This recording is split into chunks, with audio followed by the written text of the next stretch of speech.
Welcome to the 9th chapter of history changing life part 1। Okay, तो इससे पहले हमने जो भी चैप्टर्स पढ़े, ठीक है, 8 चैप्टर तक हमने क्या पढ़ा, डेवलपमेंट के बारे में, इंडिया के डेवलपमेंट के बारे में, और इंडिया ने अपने आप को कितना एडवांस बना लिया है उसके बारे में पढ़ा। ओके, लाइक जैसे कि इंडस्ट्री के बारे में, ओके, साइंस एंड टेक्नोलॉजी के बारे में, emancipation of women and weaker section के बारे में, और हमने 5 ईयर प्लान वो जो पॉलिसी के बारे में पढ़ा था, ठीक है।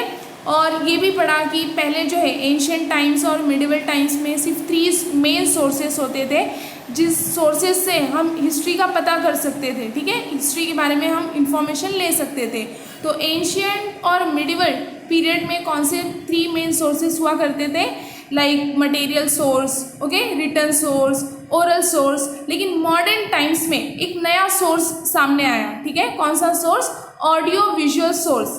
तो उस ऑडियो विजुअल सोर्स से जो है हम हिस्ट्री के बारे में इंफॉर्मेशन ले सकते हैं। जैसे कि ऑडियो विजुअल सोर्स में क्या होगा, टीवी, ओके, और फिर फोटोग्राफ, ठीक है, तो उससे हम हिस्ट्री का पता कर सकते हैं। तो जो भी डेवलपमेंट हुए इंडिया में, जो भी डेवलपमेंट हुए, तो उस डेवलपमेंट की वजह से पीपल की लाइफ में कैसे चेंजेस आए, कैसे बदलाव आए, तो ये चेंजेस हम इस चैप्टर में पढ़ेंगे। Okay, so let's start the chapter. So far we have studied the period from the year 1961 to 2000। तो अब तक हमने क्या स्टडी किया है, द पीरियड फ्रॉम, कौन से पीरियड से कौन से पीरियड तक, 1961 से लेके 2000 तक। अब तक हमने इसी पीरियड की स्टडी की है, ठीक है, 1961 से लेके 2000 तक। The speed of change in the 20th and 21st centuries has been tremendous। लेकिन जो चेंज की स्पीड यानी बदलाव की जो स्पीड 20th और 21st सेंचुरी में रही है, तो वो काफ़ी ट्रेमेंडस यानी लार्ज अमाउंट में रही, ठीक है। Next, human life is changing rapidly, और उसके वजह से ह्यूमन लाइफ भी तेज़ी से बढ़ रहा है, ठीक है, ह्यूमन लाइफ में भी तेज़ी से बदलाव आ रहे हैं। Okay, human life is changing rapidly. Next, things which we could not have even imagined earlier are now a part of reality. Means पहले एंशिएंट टाइम में या फिर मिडिवल टाइम में जो चीज़ सोची भी नहीं गई थी, इमेजिन भी नहीं कर सकते थे, वो आज एक रियलिटी का पार्ट बन गया है। मीन्स रियलिटी का एक हिस्सा बन चुका है वो चीज़, ठीक है, जो पहले सोची भी नहीं गई थी, इमेजिन भी नहीं कर सकते थे उसके बारे में, लेकिन आज वो रियलिटी का पार्ट बन चुका है। किसके वजह से, बदलाव के वजह से। Okay, next, in ancient and medieval periods religion was an important part of a person's identity. See, पहले क्या होता था कि एंशिएंट टाइम में और मिडिवल पीरियड्स में रिलीजियन यानी अगर किसी पर्सन की आइडेंटिटी यानी पर्सन को अगर पहचानना है तो किससे पहचाना जाता था, उसके धर्म से। ये बहुत ही महत्वपूर्ण होता था, यानी पर्सन की आइडेंटिटी पहले एंशिएंट टाइम में, मिडिवल टाइम में उसकी अचीवमेंट से नहीं पहचानी जाती थी। कैसे पहचानी जाती थी, उसके धर्म से। हाँ, ये मीन्स अगर ब्राह्मण है तो इसका धर्म अच्छा है, ये सुपीरियर है, ठीक है। तो ऐसे ही मीन्स पर्सन की आइडेंटिटी यानी जो उनकी पहचान होती थी, तो वो किससे पहचानी जाती थी, रिलीजियन से यानी उनके धर्म से। तो इसी को ज़्यादा महत्व दिया जाता था। लेकिन ये कब था ऐसा, एंशिएंट और मिडिवल पीरियड्स में। अब ऐसा नहीं है, ठीक है, मॉडर्न टाइम्स में ऐसा नहीं है। Next, now modernization has posed some challenges before all religions. लेकिन अब जो है मॉडर्नाइजेशन ने सारे धर्म के सामने एक नई चुनौती पेश की है, ठीक है, एक नया मीन्स कुछ चैलेंजेस पेश किए हैं, चाहे वो हिंदुइज्म हो, चाहे इस्लाम हो, क्रिश्चियनिटी हो, सिखिज्म हो, जैनिज्म हो, बुद्धिज्म हो, जोरोएस्ट्रियनिज्म हो और जुडाइज्म हो, यानी वो कोई भी धर्म का हो, तो सारे धर्म के सामने मॉडर्नाइजेशन ने एक कुछ चैलेंजेस पेश किए हैं, ठीक है। Next, doctor Baba Saheb Ambedkar brought about a sea change in our traditional mindset. यानी हमारी जो मानसिकता होती थी पहले एंशिएंट टाइम में या फिर मिडिवल टाइम में, तो वो कैसी होती थी, पारंपरिक तौर से, ठीक है, कि वो निभाना ही पड़ता था। जैसे अभी एग्जाम्पल ले लो, ऑक्यूपेशन। तो अगर किसी के पेरेंट्स अगर कॉबलर है तो वो ऑक्यूपेशन उनके फैमिली में मीन्स वो हेरारकी सिस्टम बन जाता था कि उनका नेक्स्ट जनरेशन भी उसी ऑक्यूपेशन को अडॉप्ट करेगा, वही ऑक्यूपेशन करेगा, ठीक है। ऐसा पहले होता था। माइंडसेट, लोगों का माइंडसेट यानी जो मानसिकता होती है लोगों की वैसी ही बन चुकी थी। लेकिन डॉक्टर बाबा साहेब आम्बेडकर ने मीन्स ट्रेडिशनल माइंडसेट में सी चेंजेस लाए। सी चेंज का मतलब क्या होता है? बिग चेंज, यानी बहुत ही ज़्यादा बड़ा बदलाव लाए, ठीक है। Next, he brought it about through the medium of the Indian Constitution। और ये सी चेंज डॉक्टर बाबा साहेब आम्बेडकर ने ट्रेडिशनल माइंडसेट में जो सी चेंज उन्होंने लाया, तो ये सी चेंज उन्होंने किसके थ्रू लाया?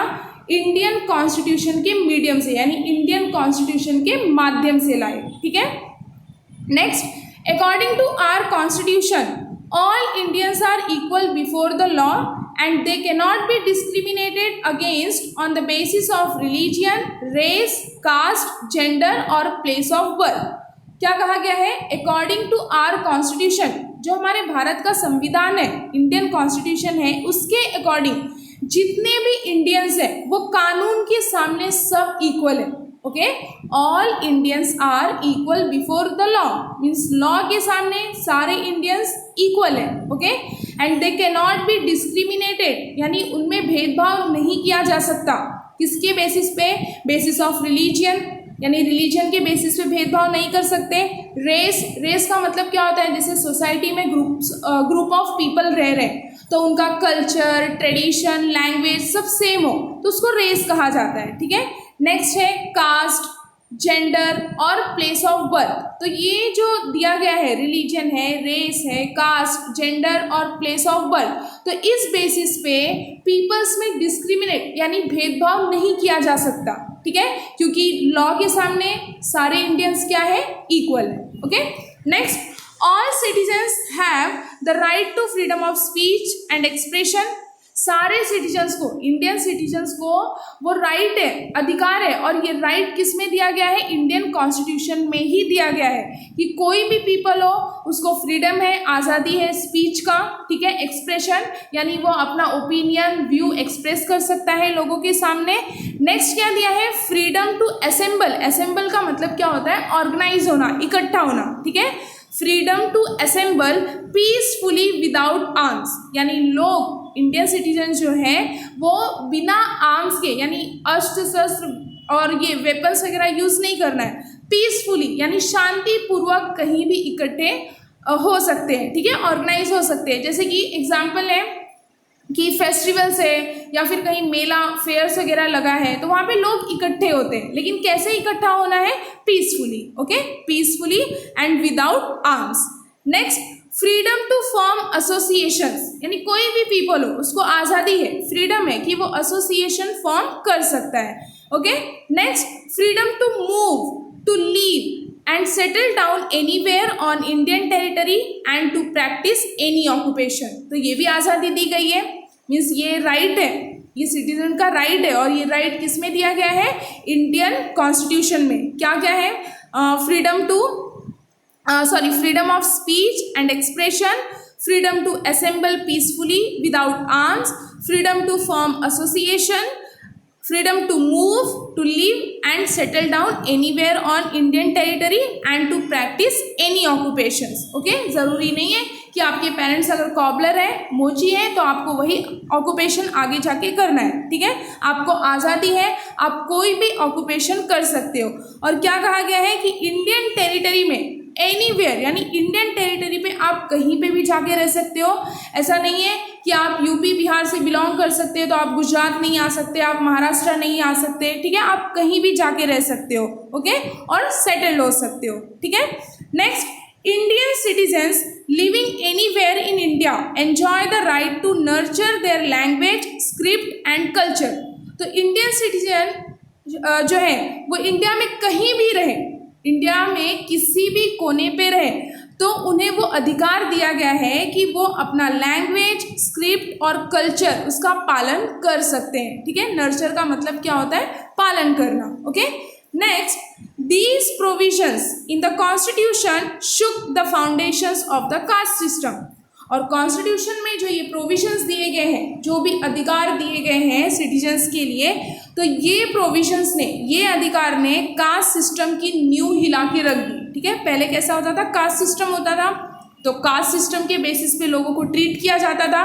लेकिन अब डॉक्टर बाबा साहेब आम्बेडकर ने वो जो ट्रेडिशनल माइंडसेट था, जो लोगों की मानसिकता होती थी, पारंपरिक मानसिकता, उसमें उन्होंने पूरा चेंज कर दिया। ठीक है, चेंजेस लाए, बदलाव किए। ठीक है, और उसी के वजह से मीन्स जो कास्ट सिस्टम पहले हुआ करता था, तो ये सब कास्ट सिस्टम की न्यू जो है किसने हिला के रख दी, हमारे इंडियन कॉन्स्टिट्यूशन ने। ठीक है, इंडियन कॉन्स्टिट्यूशन में जो प्रोविजंस दिए गए हैं। Okay, next, it help to make the practice of vocations running in the family obsolete. Obsolete का मतलब होता है नो लॉन्गर यूज्ड, और वोकेशंस का मतलब क्या होता है, एनी काइंड ऑफ वर्क। यानी पहले जो वो परंपरा थी एंशिएंट टाइम्स में, मेडिवल टाइम्स में, कि जैसे कि मैंने आप सभी को पहले ही बताया कि कॉबलर है या फिर गोल्ड स्मिथ है या फिर मतलब लोहार है या कोई भी है, अगर आपके पेरेंट्स वो कर रहे हैं या दादा परदादा आपके पूर्वज ने वो किया है, तो वो परंपरा होती थी कि आगे की जनरेशन भी उसी वर्क को करते चला आता था। ठीक है, लेकिन ये इंडियन कॉन्स्टिट्यूशन में जो प्रोविजंस दिए हैं, तो इस प्रोविजन के वजह से काफ़ी हद तक हेल्प मिली, और ये जो वोकेशन जो है फैमिली में चला आ रहा था, ये ज़्यादा टाइम तक यूज़ नहीं हो पाया। ठीक है, ख़त्म हो गया। अब लोग जो है कोई भी मीन्स ऑक्यूपेशंस कर सकते हैं। ठीक है, जो उनकी इच्छा हो, जो वो चाहते हो, वो ऑक्यूपेशन कर सकते हैं। Okay, next, change became the trend in every field of life. और बदलाव जो है, बदलाव क्या बन गया, लाइफ के हर एक फील्ड में बदलाव एक ट्रेंड बन गया। ठीक है, एक फैशन बन गया। Next, the following box shows how even machines were affected. ये जो बॉक्स में जो इंफॉर्मेशन दिया गया है, तो ये क्या शो कर रहा है, ये इंफॉर्मेशन कि मशीन्स भी जो है कैसे अफेक्ट किए। ठीक है, मशीन्स का भी असर कैसे हुआ, यानी मशीन्स में भी कैसे बदलाव आए, कैसे चेंजेस आए। ओके, तो अब हम पढ़ेंगे, do you know during the British era there were 4 kinds of compartments in the railway train. ठीक है, जब ब्रिटिश एरा यानी जब ब्रिटिश का पीरियड था, ब्रिटिश का रूल था, तो उस टाइम पे रेलवे ट्रेन में 4 टाइप्स के यानी 4 काइंड्स के कंपार्टमेंट्स हुआ करते थे। ठीक है, कौन सा, the first, second, inter and third class. ठीक है, ये 4 कंपार्टमेंट्स हुआ करते थे।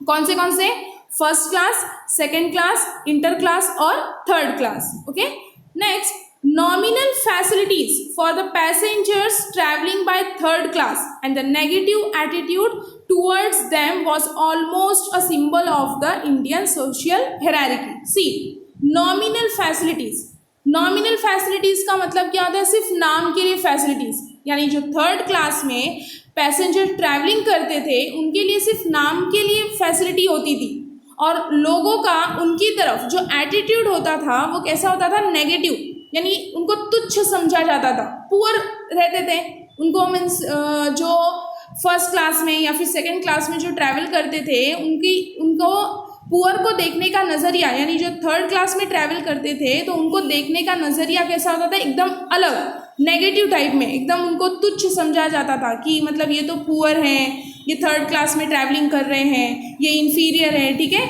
और हम जो है वो फर्स्ट क्लास में ट्रैवलिंग कर रहे हैं, सेकंड क्लास में कर रहे हैं, तो हम सुपीरियर हैं उनसे, तो उनका नज़रिया भी बदल जाता था। ठीक है, और ये ऑलमोस्ट ये जो नेगेटिव एटीट्यूड लोगों का होता था थर्ड क्लास के पैसेंजर्स के लिए, तो ये ऑलमोस्ट यानी करीब करीब ये किसका सिंबल हुआ करता था, इंडियन सोशल हायरार्की का। ठीक है, जैसे किंग्स हुआ करते थे, पहले राजा महाराजा होते थे, तो कोई राजा महाराजा होते थे वो अच्छे होते थे, वो अपनी प्रजा को जो है इक्वली ट्रीट करते थे, यानी उनको तुच्छ नहीं समझते थे। लेकिन कोई राजा होते थे वो प्रजा को तुच्छ समझते थे, ठीक है, इन्फीरियर समझते थे।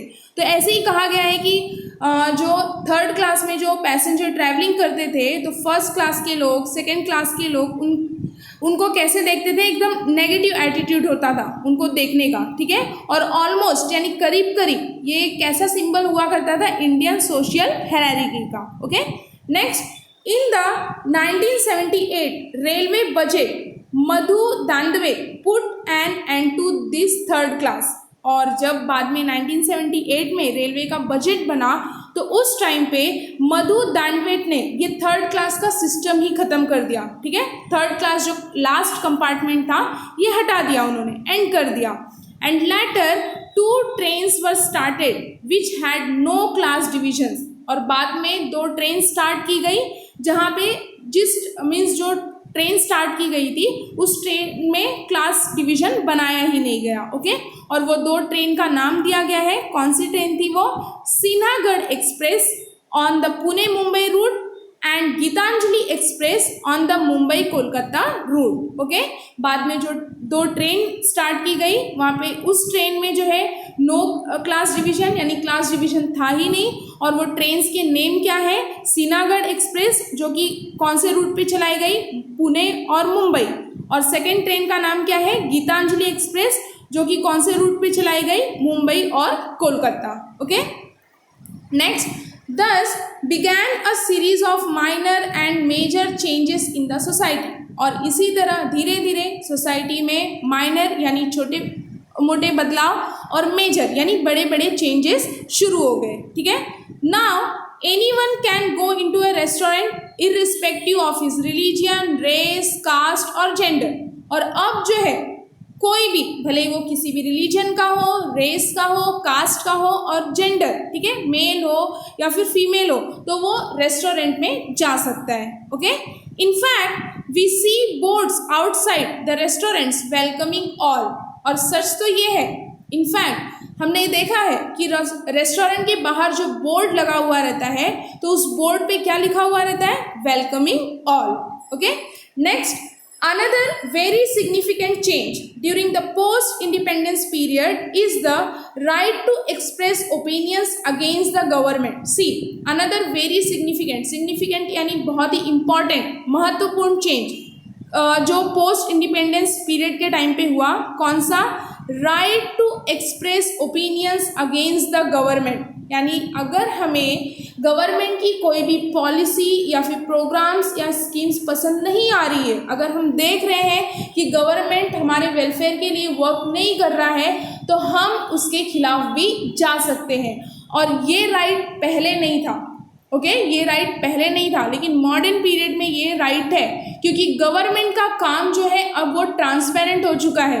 पीपल गवर्नमेंट के काम को साफ साफ देख सकते हैं, गवर्नमेंट कौन सी स्कीम निकाल रही है, क्या पॉलिसी बना रही है, ठीक है, क्या प्रोग्राम बना रही है पब्लिक के लिए, तो पीपल सब कुछ वो साफ साफ देख सकते हैं, क्लियरली देख सकते हैं। और इसीलिए अगर पीपल को गवर्नमेंट का वर्क पसंद नहीं आ रहा है तो वो उनके खिलाफ भी जा सकते हैं। ये अधिकार भी दिया गया कब? मॉडर्न टाइम्स में। Okay, right to express opinions against the government. Okay, अगर आपको गवर्नमेंट का काम पसंद नहीं आ रहा है तो आप अपना मीन्स गवर्नमेंट के खिलाफ आप अपना ओपिनियन एक्सप्रेस कर सकते हो। Okay, next, earlier there were limits on expressing any opinion against political rulers. Okay, पहले क्या था कि लिमिटेशन था, मतलब करते थे लेकिन इतना नहीं कर पाते थे जितना अब कर सकते हैं। अगर कोई पॉलिटिकल रूलर्स है तो उसके खिलाफ अगर अपना ओपिनियन एक्सप्रेस करना होता था पहले, तो उसमें लिमिटेशन थे, यानी बंदिशें थी,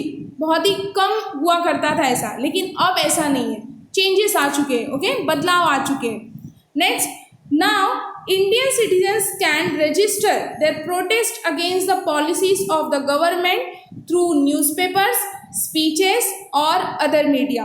और अभी जो है मीन्स अब इंडियन सिटीजन्स अपना प्रोटेस्ट जो है, अगर उनको गवर्नमेंट के पॉलिसीज़ के खिलाफ अगेंस्ट अगर प्रोटेस्ट करना है तो वो प्रोटेस्ट रजिस्टर कर सकते हैं। किसके थ्रू? न्यूज़पेपर्स के थ्रू, स्पीचेस और other media. Okay, next, the institution of the family. पहले हमने पढ़ा है कि एंशियंट टाइम्स में और मिडिवल टाइम्स में भी इंडिया कंट्री जो है वो किस नाम से पहचानी जाती थी?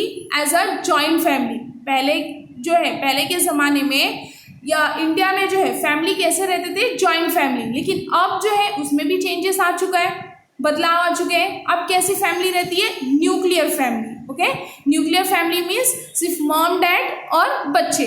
ओके, जितने भी भाई बहन हो, 2 3, ओके, और सिर्फ मॉम डैड, उसको क्या कहा जाएगा? Nuclear family. ओके, तो यही दिया है, the institution of the family. During the pre-independence period, the institution of the family was an important identifying feature of Indian society. Okay, during the pre-independence period, यानी जब इंडिया को आज़ादी नहीं मिली थी, इंडिपेंडेंस के पहले, ओके, इंडिपेंडेंस के पहले, तो क्या कहा गया है, the institution of the family was an important identifying feature of the Indian society. India was known all over the world as the country of joint family. सिर्फ भारत ही एक ऐसा देश था जो पूरे वर्ल्ड में कैसा जाना जाता था, as the country of joint family, यानी ये जॉइंट फैमिली की कंट्री है, क्योंकि बाकी और कंट्री में जॉइंट फैमिली नहीं, स्टार्टिंग से ही नहीं रहती थी, लेकिन इंडिया में स्टार्टिंग में कैसी, मतलब फैमिलीज कैसे रहते थे, जॉइंट, ओके, एक साथ मिलके सब। Next, however the wave of globalization has now given an impetus to the system of nuclear families। लेकिन जब ग्लोबलाइजेशन आया, मीन्स आफ्टर 1990, ग्लोबलाइजेशन की वजह से ये जो इंस्टीट्यूशन ऑफ द फैमिली, ये सिस्टम पूरा चेंज हो गया, इसमें बदलाव आ गए, और अब इंडिया में कैसे फैमिली, मतलब फैमिलीज जो है वो कैसे रह रहे हैं, nuclear families. Okay, mom dad और बच्चे। ठीक है, next, social welfare. The objective to establish the welfare state has been incorporated in the constitution itself. Okay, means welfare state को establish करने का जो objective है, यानी जो उद्देश्य है, welfare state की स्थापना करने का जो उद्देश्य है, वो constitution में ही दिया गया है। Okay, and India is the first country in the world to do so। और ऐसा करने में भारत सबसे पहला देश है। Okay, means welfare state establish करने का जो ऑब्जेक्टिव है वो कॉन्स्टिट्यूशन में ही दिया है, और ऐसा करने में इंडिया जो है वो सबसे पहले कंट्री है। Okay, next, the social welfare programs aim to make opportunities for full time employment, health care, education and development available to all Indian citizens. See, क्या कहा गया है, the social welfare programs aim to make opportunities for full-time employment, healthcare, education and development available to all Indian citizens। तो ये जो social welfare programmes हैं, इनका main M क्या होता है कि सारे इंडियन सिटीजन्स को, मीन्स ऑल इंडियन सिटीजन्स को अपॉर्चुनिटीज़ प्रोवाइड करना। कौन सी अपॉर्चुनिटीज़, फुल टाइम एम्प्लॉयमेंट की, health care, education and development. Okay, next, Indian society is riddled. Riddled मतलब क्या होता है, फुल ऑफ समथिंग, यानी किसी चीज से भरा हुआ। Okay, so Indian society is riddled with large scale economic, social, educational and cultural inequalities. तो इंडियन सोसाइटी किससे भरा हुआ है, लार्ज स्केल इकोनॉमिक, यानी बड़े पैमाने पे।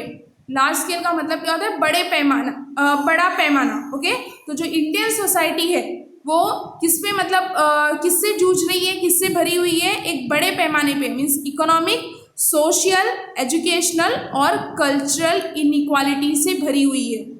Next, however it is necessary that opportunities for development reach women, children, the differently abled, the scheduled caste and tribes as well as other minorities।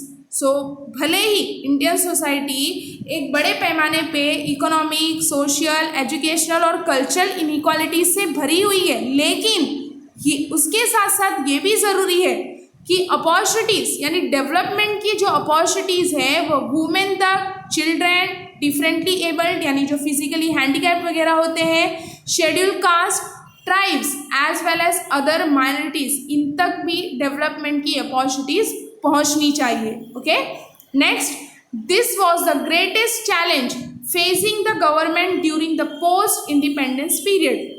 और ये पोस्ट इंडिपेंडेंस टाइम पे, means post independence period में ये government के सामने बहुत ही बड़ा challenge था।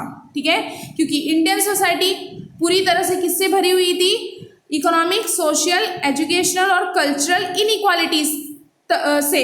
ठीक है, और उसी में ये अपॉर्चुनिटीज़ भी गवर्नमेंट को मतलब पहुंचाना था, किन तक, वुमेन तक, children, differently abled, schedule caste, tribes और अदर माइनॉरिटीज। तो उस टाइम पे गवर्नमेंट के सामने ये एक बहुत ही बड़ा चैलेंज था कि कैसे इसको करें, ठीक है। Next, that is why on 14 June 1964 the government of India constituted the ministry of social welfare. और इसी के वजह से मीन्स अपॉर्चुनिटीज भी सब तक पहुंचनी चाहिए, तो इसके वजह से इंडियन गवर्नमेंट ने 14 जून 1964 को क्या कॉन्स्टिट्यूट किया, ministry of social welfare. Okay, next, under this ministry various programs are implemented for nutrition and child development, social security and social protection, women's welfare and development. See, और ये ministry के under यानी ministry of social welfare ये जो constitute किया Indian government ने, तो इसके अंडर वेरियस प्रोग्राम्स इम्प्लीमेंट किए गए हैं। किसके लिए? Nutrition, child development, social security and social protection, women's welfare and development के लिए। Okay, next, a similar arrangement exist at the state level too. और यही सेम अरेंजमेंट जो है किस लेवल पे भी एग्जिस्ट किया गया है? स्टेट लेवल पे भी। Okay, so hope you understood this part. In the next part, we will discuss about scheduled caste and tribes, public health, kidney transplant, test tube baby and immunization. Okay. Thank you for watching this video.